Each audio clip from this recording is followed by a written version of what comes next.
All right, y'all. So yesterday I talked really quickly about the Supreme Court and the decades movement to undo all the 1950s and 60s rights, um, with culminating now with this undoing of Section 2 in the Voting Rights Act. So that's important. What's really important now for Georgia is like just to stay focused, which means you already have both the lieutenant governor and the governor nominees on the Republican side already calling for changing the maps. They're going to keep saying for fair maps. And what we got to use, be careful, use the language on this one. When people say fair maps, especially on the Republican side, it's a dishonesty. Republicans generally lie. Like that's just what they do. They're just fucking liars. What you want to know, though, is that when it comes to the maps, in particular Georgia, in terms of turnout, in terms of actual registrations, like in North Carolina, we're about 50-50 in terms of Democrat and Republican. But unlike North Carolina, our gerrymandering isn't as bad. So we right now have 9 with potentially possibly 10 Republican seats out of the 14.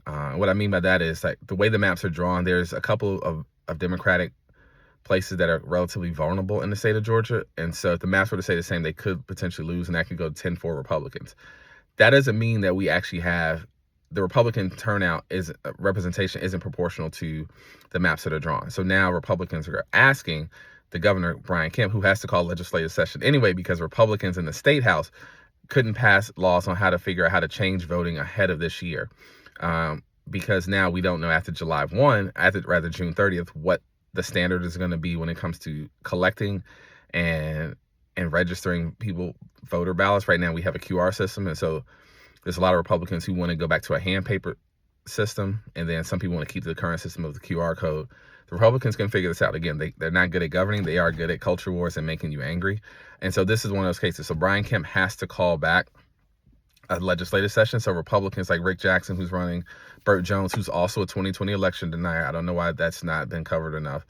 And then also Lieutenant Governor nominee Greg Dolezal, they're all asking for the maps to be changed. What this means, though, this could look like something what's going on in Tennessee right now, which is right now you have Republicans who have successfully gerrymandered Nashville, which is the richest and the largest, second largest support of Democratic voters in the state of Tennessee, out of existence already. They're now targeting Memphis and Shelby County to effectively reduce all U.S. representation of that area in Congress, and then later on the state level.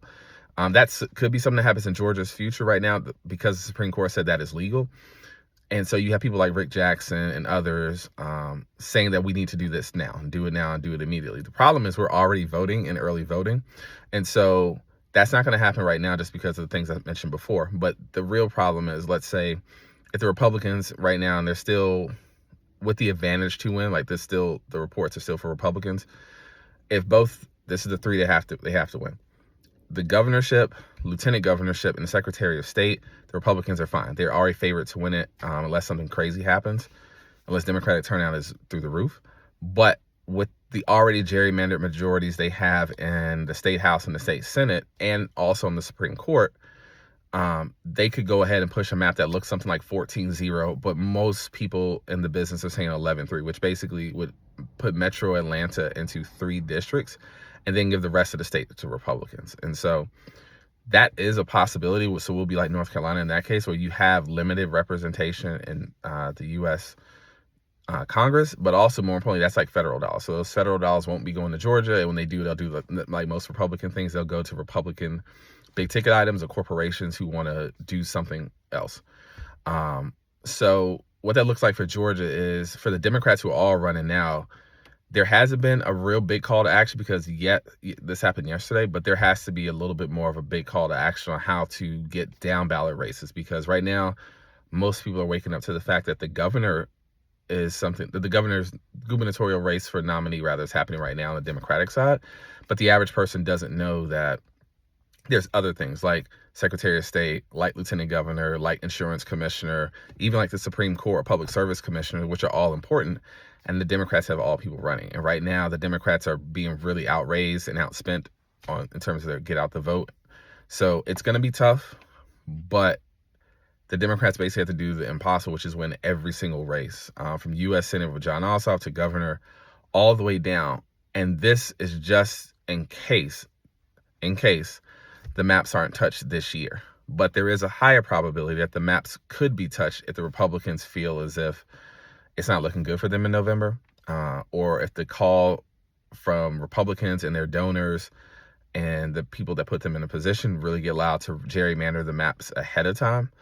And so that could be a situation. So right now, the Georgia Democrats really have to figure out a way to get their core voters, their casual voters, and then non-consistent voters to vote for them and vote for them on all the down ballot things. Plus, convey that with the new Supreme Court decision, they're going to lose representation in the U.S. House potentially with this map situation, and what that means for everyday people, which means everything from the ability to sue corporations, which is something that happened under Kemp's rule, tort reform, that's been changed a lot, or on the Supreme Court side with a new series of rulings and series of stacking people into these government positions. When companies spill like chemicals or they cause pollution, by and large, Republicans, especially in the Trump administration, have taken away consumer rights protections and notifications, that will continue. And so now you're going to have this issue with the maps in sense of it becomes a one-party rule again. And that's something that happened throughout the Jim Crow South. And now we're going back to it in real time. And so the Republicans now have everything to their advantage. And they'll probably change the maps. My guess is they'll wait till after the election. So that way they can see that let's say if it's Rick Jackson, he wins, and Greg Dolezal wins, the lieutenant governor, and whoever else they have running for Secretary of State, they can go about it and say the will of the people voted for us. And so they also say that we should have no Democrats representing us in Congress and just simply wipe it away. That could happen, and that could be a possibility. The other thing is with the state Supreme Court already being stacked by Kemp. Kemp hasn't had any elections up until last year for any Supreme Court judges. Our judges are typically voted on, but under Kemp, he just didn't have, for a variety of reasons, just didn't have elections. And so, and even if the Democrats were to win too, I think they have 3 slots to win. Even if they win those 3, they'll still be in the minority, but that's a start.